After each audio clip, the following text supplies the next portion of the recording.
Welcome back, travelers. The moment we've all been waiting for is finally here. My review of Wuthering Waves. And it's arguably the most ambitious open world gacha game I've ever seen. Compared to Genshin, it doesn't even compare. And I love Genshin, but Wuthering Waves is my number one so far. Now let's be blunt. When a game steps into this space, it's instantly facing a massive looming question. Can it compete with the others? Genshin, Honkai? Today I'm giving you my honest, in-depth opinion and review on Wuthering Waves.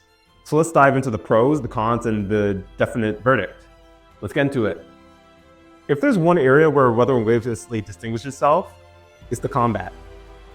This isn't just a simple hack and slash. It's an aggressive, demanding, and deeply satisfying spectacle. I would argue this is already the best combat system in the genre. The design philosophy is clear. Reward aggression and skill.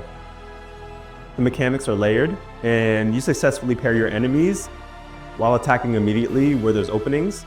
And there's also high risk, high element rewards where you learn an enemy's attack patterns while being on the go. On top of that, you're also able to counterattack and dodge and often get energy when countering an attack from an enemy.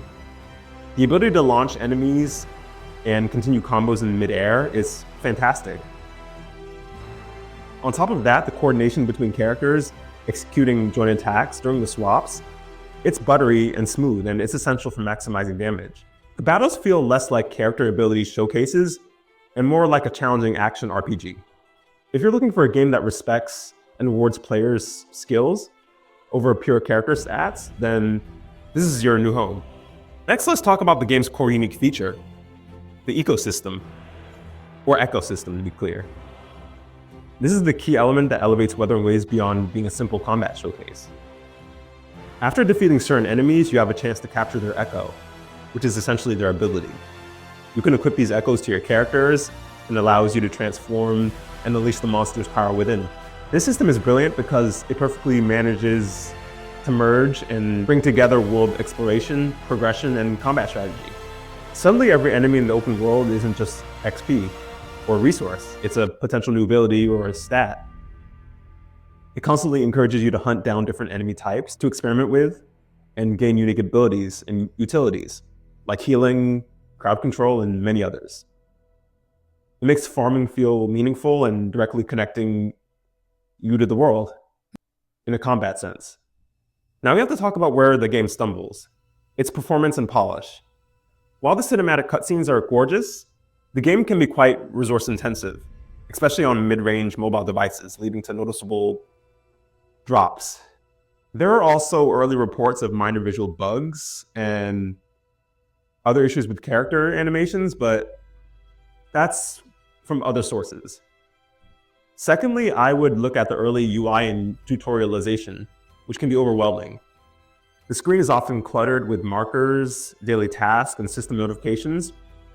And as a newcomer for Wuthering Waves, finding the crucial information amidst the visual noise can be very challenging.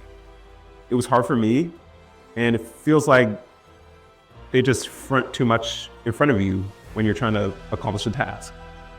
This is all standard for a massive open world launch, but it detracts from the overall immersion in the early hours of the game.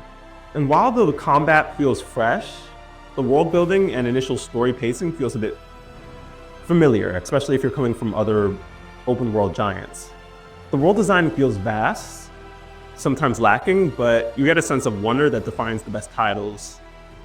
And some early zones can feel a bit sparse or visually homogeneous. But however, the main storyline in the very beginning just struggles with pacing.